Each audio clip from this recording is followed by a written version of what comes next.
स्वागत है आपका बी न्यूज नेशन में। मैं हूं शकील बागमारी बीजापुर। कोरोना अपडेट के साथ शाम की रिपोर्ट में अब तक कोई नया मामला बीजापुर से सामने नहीं आया। जो सुबह आए थे वही 2 मामले नए हैं। और रही पूरी कर्नाटक की बात करेंगे तो कर्नाटक में आज टोटल 9 मामले सामने आए हैं।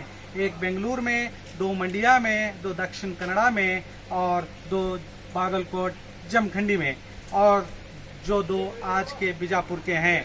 और टोटल अगर हम बात करेंगे तो कर्नाटक की 512 टोटल हो चुके हैं और 19 लोगों की जान चली गई है और 193 लोग डिस्चार्ज हो चुके हैं।